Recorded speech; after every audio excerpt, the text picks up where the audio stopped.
Hi ಎಲ್ಲರಿಗೂ ನಮಸ್ಕಾರ. ನಮ್ಮ ಚಾನಲ್ಗೆ ಸ್ವಾಗತ. ನಾನು ಲಕ್ಷ್ಮಿ. ಇವತ್ತಿನ ರೆಸಿಪಿ ಸ್ವೀಟ್ ರೆಸಿಪಿ ಹಾಲ್ಕೋವಾ ಅಥವಾ ಪಾಲ್ಕೋವಾ ಮಾಡುವುದು ಹೇಗೆ ಅಂತ ನೋಡೋಣ. ತುಂಬಾ ಈಸಿಯಾಗಿ ತುಂಬಾ ಟೇಸ್ಟಿಯಾಗಿ ಸಖತ್ತಾಗಿರುವಂಥ ಹಾಲ್ಕೋವಾ. ಬನ್ನಿ, ಮೊದಲಿಗೆ ನಾವು 1 ಕಪ್ಪು ಮೈದಾ ಹಿಟ್ಟು ನೋಡಿ ತೋರಿಸ್ತಾಯಿದ್ದೀನಿ. ಕಪ್ ತುಂಬ ತೊಗೊಂಡಿದ್ದೀನಿ ನಾನು ಹಿಟ್ಟು. ಹಾಗೆ 3/4 ಕಪ್ಪಷ್ಟು ಸಕ್ಕರೆ, 1 ಕಪ್ಪಿಗೆ 3/4 ಕಪ್ಪು ಸರಿಯಾಗುತ್ತೆ. ಹಾಗೆ 4 ಏಲಕ್ಕಿ, ಒಂದು 5 ಚಮಚ ತುಪ್ಪ, 1/4 ಕಪ್ಪಷ್ಟು ತೊಗೊಂಡಿದ್ದೀನಿ. ಮಾಡುವ ವಿಧಾನ: ಮೊದಲಿಗೆ ಸ್ಟವ್ ಸ್ವಿಮ್ಮಲ್ಲಿ ಇಟ್ಕೊಂಡು ಒಂದು ಕಡಾಯನ್ನು ತಗೊಳ್ಳೋಣ. ಕಡಾಯ ಬಿಸಿಯಾದ ನಂತರ ತುಪ್ಪವನ್ನು ಸೇರಿಸ್ಕೊಳ್ಳೋಣ. ನೋಡಿ, ತುಪ್ಪ ಕರಗಿಸ್ಕೋಬೇಕಾಗತ್ತೆ, ತುಂಬ ಬಿಸಿ ಮಾಡ್ಕೋಬಾರ್ದು. ತುಪ್ಪ ಕರಗಿದ ನಂತರ ನಾವು ಮೈದಾ ಹಿಟ್ಟನ್ನು ಸೇರಿಸ್ಕೊಳ್ಳೋಣ. ಮೈದಾ ಹಿಟ್ಟು ಇವಾಗ ಸ್ವಿಮ್ಮಲ್ಲೇ ಇಟ್ಕೊಂಡು ಕಂಪ್ಲೀಟಾಗಿ ಮಿಕ್ಸ್ ಮಾಡ್ಕೊಳ್ಳೋಣ. ಯಾವುದೇ ಥರ ಉಂಡೆ ಇಲ್ದಂಗೆ ನೀಟಾಗಿ ಫ್ರೈ ಮಾಡ್ಕೋಬೇಕಾಗುತ್ತೆ ಅಥವಾ ಹುರ್ಕೋಬೇಕಾಗುತ್ತೆ ಹಿಟ್ಟನ್ನು ತುಪ್ಪದಲ್ಲೇ. ಇದು ಒಂದು 12 ನಿಮಿಷ, 10ರಿಂದ 12 ನಿಮಿಷ ಆದರೆ ಕಂಪ್ಲೀಟಾಗಿ ಫ್ರೈ ಆಗುತ್ತೆ. ತುಂಬಾ ಈಸಿಯಾಗಿ ಮಾಡ್ಕೊಳ್ಳುವಂಥ ರೆಸಿಪಿ ಈ ಹಾಲ್ಕೋವಾ.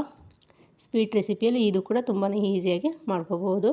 ನೋಡಿ, ಚೆನ್ನಾಗಿ ಫ್ರೈ ಆಗಿದೆ. ಎಲ್ಲೂ ಕೂಡ ನಾವು ಕೈ ಬಿಡಬಾರ್ದು, ಕಂಪ್ಲೀಟಾಗಿ ಮಿಕ್ಸ್ ಮಾಡ್ತಾನೆ ಇರಬೇಕಾಗುತ್ತೆ. ಏಕೆಂದರೆ ಹಾಲ್ಕೋವಾ ಹಿಟ್ಟು ಒಂದು ವೇಳೆ ಕೆಂಪಗಾಗ್ಬಿಟ್ರೆ ಹಾಲ್ಕೋವಾ ಕೂಡ ಕೆಂಪಾಗಿ ಬರುತ್ತೆ. ಹಾಗಾಗಿ ನೋಡಿ, ನಾನು ಒತ್ತಿ ತೋರಿಸಿದ್ರೆ ಕರೆಕ್ಟಾಗಿ ಒಳ್ಳೆ ಮೆಜರ್ಮೆಂಟಿಗೆ ಬಂದಿದೆ. ಇಷ್ಟಾದರೆ ಸಾಕಾಗುತ್ತೆ. ಇವಾಗ ಸ್ಟವನ್ನು ಆಫ್ ಮಾಡೋಣ. ಸ್ಟವ್ ಆಫ್ ಮಾಡಿ ಒಂದು 2 ನಿಮಿಷ ಹಿಂಗೆ ಮಿಕ್ಸ್ ಮಾಡ್ಕೋಬೇಕಾಗತ್ತೆ.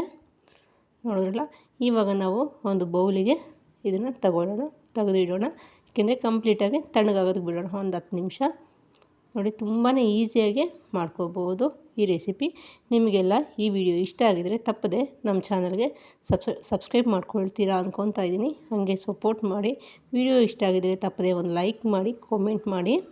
ನೋಡಿ, ಕಂಪ್ಲೀಟಾಗಿ ತಣ್ಣಗಾಗಿದೆ. ಇವಾಗ ಕೈಯಲ್ಲಿ ಮುಟ್ಕೊಂಡು ತೋರಿಸ್ತಾ ಇದ್ದೀನಿ 10 ನಿಮಿಷದ ನಂತರ. ಇವಾಗ ನಾನು 3/4 ಕಪ್ಪಷ್ಟು ಸಕ್ಕರೆ ಮತ್ತು 4 ಏಲಕ್ಕಿ ಕಾಯನ್ನು ಪೌಡರ್ ಮಾಡ್ಕೊಂಡಿದ್ದೀನಿ, ಸಕ್ಕರೆ ಪೌಡರ್ ಮಾಡ್ಕೊಂಡಿದ್ದೀನಿ. ಸಕ್ಕರೆ ಪೌಡ್ರು ಸ್ವಲ್ಪ ಜರಡಿ ಮಾಡ್ಕೋಬೇಕಾಗುತ್ತೆ. ನಾನಿಲ್ಲಿ ಜರಡಿ ಮಾಡಿಕೊಂಡು ಉಪಯೋಗಿಸ್ಕೊತಾ ಇದ್ದೀನಿ. ಆವಾಗ ಸಾಫ್ಟಾಗಿರುತ್ತೆ. ಹಾಗಾಗಿ ನೋಡಿ, ಸ್ವಲ್ಪ ಸ್ವಲ್ಪನೇ ಸೇರಿಸ್ಕೊಂಡು ಚೆನ್ನಾಗಿ ಮಿಕ್ಸ್ ಮಾಡ್ಕೊಳ್ಳೋಣ. ಮತ್ತು ಇನ್ನೊಂದು ಸಲ ನಾನು ಕಂಪ್ಲೀಟಾಗಿ ಎಲ್ಲ ಸೇರಿಸ್ಕೊಂಡು ಈ ಥರ ಕೈಯಲ್ಲಿ ನಾನು ಕಲಿಸ್ಕೊತಾ ಇದ್ದೀನಿ. ಈ ಮೈದಾ ಹಿಟ್ಟು ನಾವು ಬಿಸ್ಕೆಟ್ಗೆಲ್ಲ ಕಲಿಸ್ತೀವಲ್ಲ ಆ ಥರ ಕಲಿಸ್ಕೋಬೇಕಾಗುತ್ತೆ, ಅಥವಾ ಜಾಮೂನು ಕಲಿಸ್ತೀವಲ್ಲ ಆ ಥರ ಕೂಡ ಕಲಿಸ್ಕೋಬೋದು. ನೋಡಿ, ಕಂಪ್ಲೀಟಾಗಿ ಕಲಿಸ್ಕೊಂಡಿದ್ದೀನಿ. ಇವಾಗ ನಾನು ಒಂದು ಪ್ಲೇಟಿಗೆ ತಗೊಂಡು ಸ್ವಲ್ಪ ತುಪ್ಪನ ಸೇರಿಸ್ಕೊಂಡು ನೀಟಾಗಿ ಅಪ್ಲೈ ಮಾಡ್ಕೊತಾ ಇದ್ದೀನಿ. ಅಪ್ಲೈ ಮಾಡಿಕೊಂಡು ಹಿಟ್ಟು ಕಂಪ್ಲೀಟಾಗಿ ಅದಕ್ಕೆ ಸೇರಿಸ್ಕೊಳ್ಳೋಣ. ಸೇರಿಸ್ಕೊಂಡು ನಾವು ಒಂದು ಸಲ ಪ್ರೆಸ್ ಮಾಡ್ಕೊಳ್ಳೋಣ. ನೀವು ತುಪ್ಪನಾದರೂ ಉಪಯೋಗಿಸ್ಕೋಬೋದು ಅಥವಾ ಎಣ್ಣೆ ಕೂಡ ಉಪಯೋಗಿಸ್ಕೋಬೋದು. ತುಪ್ಪ ತಿಂದೇ ಇರೋರು ಎಣ್ಣೆ ಕೂಡ ಉಪಯೋಗಿಸ್ಕೊಂಡು ಈ ಹಾಲ್ಕೋವಾನ ಮಾಡ್ಕೋಬೋದು.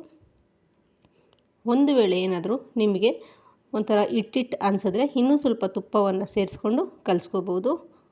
ನೋಡಿದ್ರಲ್ಲ, ನಾನು ತೊಗೊಂಡಿರೋ ಹದ ಕರೆಕ್ಟಾಗಿ ಬಂದಿದೆ. ಇಷ್ಟಾದರೆ ಸಾಕಾಗುತ್ತೆ. ನೋಡಿ, ಒಂದು ಸಲ ಕರೆಕ್ಟಾಗಿ ಪ್ರೆಸ್ ಮಾಡ್ಕೊಳ್ಳೋಣ ಟೈಟಾಗಿ.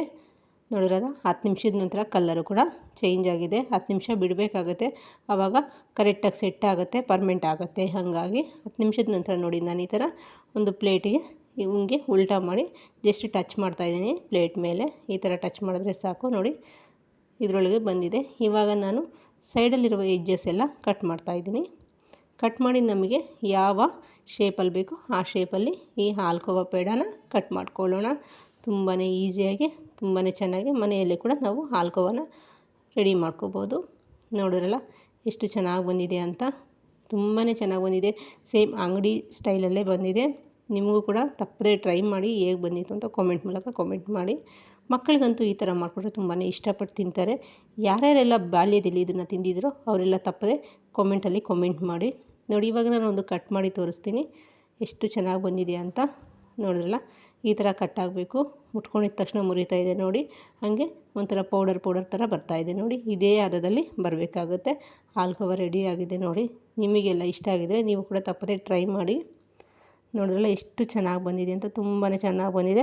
ಈ ಹದದಲ್ಲಿ ನೀವು ಮಾಡಿ. Thank you.